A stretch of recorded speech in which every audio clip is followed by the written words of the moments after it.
Olá, estamos começando mais um Corpo e Alma. E se eu soltar a minha voz... Tô brincando, gente, porque sem voz, aqui pelo menos fica bem difícil a gente se comunicar. A voz humana consiste no som produzido pelo ser humano, usando suas pregas vocais para falar, cantar, gargalhar, chorar, gritar, enfim...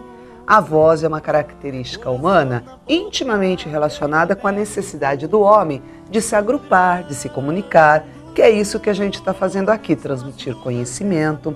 Para explicar um pouco mais, principalmente sobre a saúde vocal, que tem a maior importância, estamos aqui com a doutora Ana Elisa Moreira Ferreira. Ela é fonoaudióloga, mestranda pela PUC, especialista em voz e motricidade oral.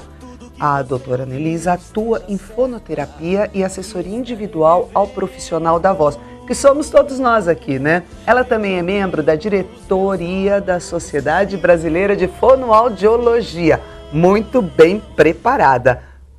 Agradecemos a sua presença, doutora Ana Elisa. Eu que agradeço o seu convite, Dione. O que lhe despertou tanto interesse pela voz? Eu acho que a voz é um instrumento de você expressar suas emoções. Eu costumo dizer que as palavras transmitem a informação, mas é a voz quem passa a emoção.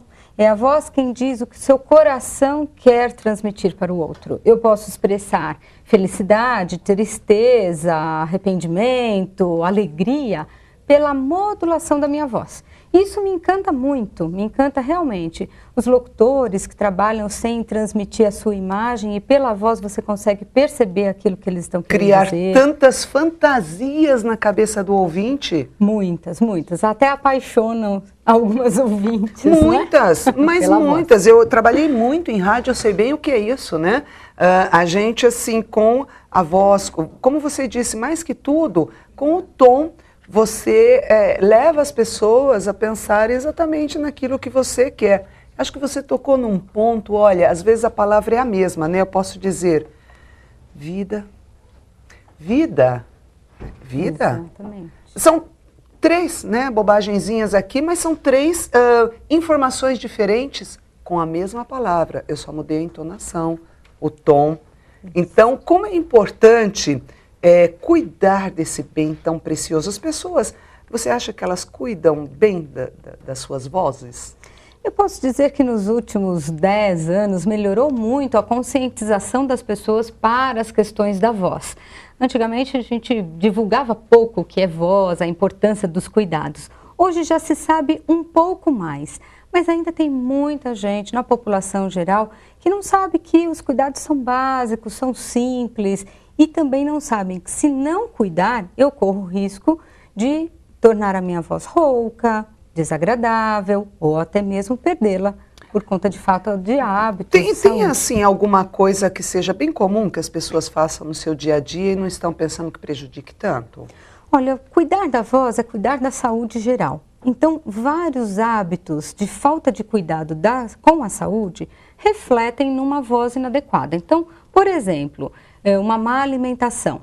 Se eu como muitos alimentos em conserva, enlatados, condimentados, e eu tenho uma má digestão, e por isso o ácido do estômago volta para a minha parte alta da garganta, onde ficam as pregas vocais, esse ácido, Dione, pode irritar a prega vocal. Olha, e eu fico com pigarro, rouquidão, por uma falta de alimentação adequada. Pode-se dizer que a voz também ficaria meio ácida? Exatamente. Perde a doçura, a limpeza. E é isso mesmo, ela fica com um tom mais áspero, mais rouco, por acidez. Os fatores irritativos, como o álcool, drogas, o fumo, com certeza tem um impacto direto nas pregas vocais, causando rouquidão, causando às vezes uma voz muito grave, que impede exatamente isso que você fez com a voz no início, essa flexibilidade. E se eu não tenho uma prega vocal saudável e ela não é flexível, eu não vou conseguir transmitir a emoção que eu quero naquele momento. Aí vai falar sempre no mesmo tom, do mesmo jeito, fica chato inclusive, né? Exato, exato, porque a voz ela complementa a comunicação. Há pessoas que, ao contrário, né, dão assim, gritam muito para falar. Sim. Isso será, acho que é mais um problema emocional, psicológico, de ter a sensação de que nunca é ouvido. A voz, ela reflete várias questões. Ela pode refletir nossos traços de personalidade. Então, com certeza, uma pessoa de uma personalidade mais forte, alguém mais autoritário, mais cheio de energia, ele pode tender a falar mais forte. Só que tem que se tomar cuidado, porque o volume da voz, ele é abusivo. Ele pode causar um atrito entre as cordas vocais, as pregas vocais. Também vai prejudicar. E que pode prejudicar. Agora, muitas pessoas também confundem volume com dicção, não é? Sim. Então, pessoas que têm uma dicção ruinzinha, principalmente porque não pronunciam as últimas sílabas, né? Então, em vez de a gente perguntar, por exemplo, por que a voz tem diferença no decorrer do dia? Elas perguntam, por que a voz tem diferença no decorrer do dia? Né? Não pronunciam no completo.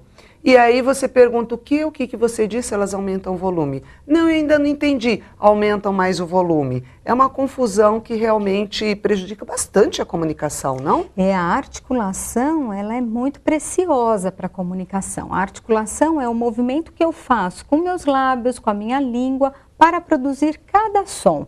Então, cada som tem um movimento correto. Algumas pessoas, ou por falar muito rápido demais... Isso! Não é? Olha aí, vai comendo, né? Articulam fraco esse final de frase e aí fica difícil entender o que ela queria dizer. E não adianta, como você disse, aumentar o volume da minha voz, falar mais forte, porque as palavras continuarão incompletas. Então eu preciso somar um som adequado, agradável da modulação, da variação da minha voz, somar com uma articulação precisa, com um movimento correto de língua, de Sabe lábio. o que eu penso, doutora Ana? Isso não deveria ser matéria escolar, currículo escolar?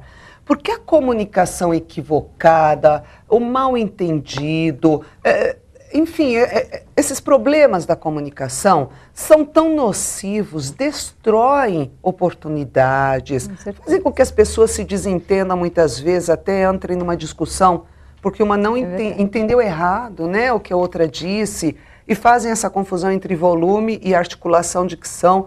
Não deveria ser, não há nenhuma ideia nesse sentido, de virar matéria escolar? Você tocou num assunto muito importante.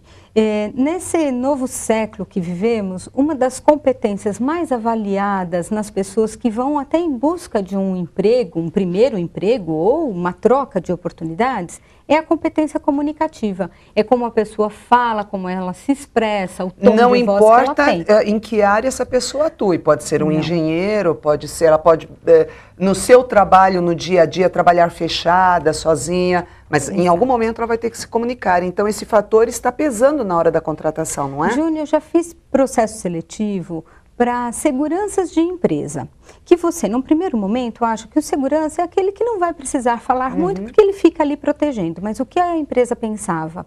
Que em qualquer situação de dúvida de um cliente que entra na empresa, o primeiro a ser acessado é o segurança. E eles queriam que ele falasse bem, falasse claramente, com muita educação. E a comunicação, ela é tão importante nos ambientes corporativos que saiu uma pesquisa que 70% de projetos que não dão certo, o fator falta de comunicação ou má comunicação interferiu naquele projeto que não pôde dar o andamento do jeito que a empresa gostaria. Então, uma graduação, não importa qual, se é engenheiro, se são médicos, olha a importância de um médico falar bem com o seu paciente de forma clara. Exatamente. Aí eu vou até além na comunicação de escrever também, gente. O computador está aí, pelo amor de Deus, né? Não se admite mais hoje uma receita que ninguém compreenda o nome, é só mandar imprimir. Mas enfim, na conversa com o seu paciente, então, o médico pode derrubar ou levantar, né? Sim, quantas vezes... Você tem uma doença, muda tudo, né? Exato. E então, para todas as profissões na graduação, eu acho uma ótima ideia ter sempre um curso de comunicação, uma forma desse graduando já se despertar para a sua competência comunicativa. É verdade que a voz muda durante o dia? A gente acorda com uma voz, lá pelo meio da tarde tem outra? Tem a mudança natural da voz ao longo do dia. Então, é o tal do aquecer? Vai aquecendo. Isso, exatamente. Quando acordamos, é natural que a voz esteja mais grossa, mais grave, porque a musculatura ela está não aquecida. Doutora Ana interpreta legal também. Olha, ficou direitinho, vai pegando. Precisa dar os exemplos para os pacientes, para quem recebe a consultoria.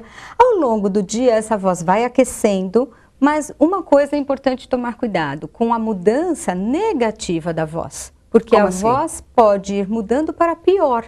Na medida que eu falo, eu posso ir ficando com a voz mais abafada, mais grave, mais tensa. Isso é um cansaço? Parece uma voz cansada. Pode ser, primeiro, por cansaço. Uso a minha voz de uma forma inadequada, falo muito, não tomo cuidados. Mas pode também ser sinal de que algo não anda bem com as suas pregas vocais. O cansaço físico interfere nesse cansaço da voz? Interfere. Para falar, precisa de energia. Até porque, para eu falar, eu preciso da minha respiração bem, estável, funcionando muito bem, porque o ar é que mobiliza as pregas vocais para produzir voz. Mais uma vez, gente, a voz faz parte do corpo, do organismo, então tem que cuidar de tudo, não adianta cuidar somente de um detalhe e esperar que faça milagres, né? A gente vai para um breve intervalo, porque realmente essa conversa está útil demais, não é só para quem trabalha com a voz, porque você vai estar sempre usando a voz, a não ser que você tenha algum problema, né? Aí já é outro papo, mas enfim, você vai estar sempre usando na sua vida pessoal, amorosa. Mande um e-mail pra gente, manda sua pergunta, sua sugestão, corpoealma@tvmundi.com.br. A gente já volta.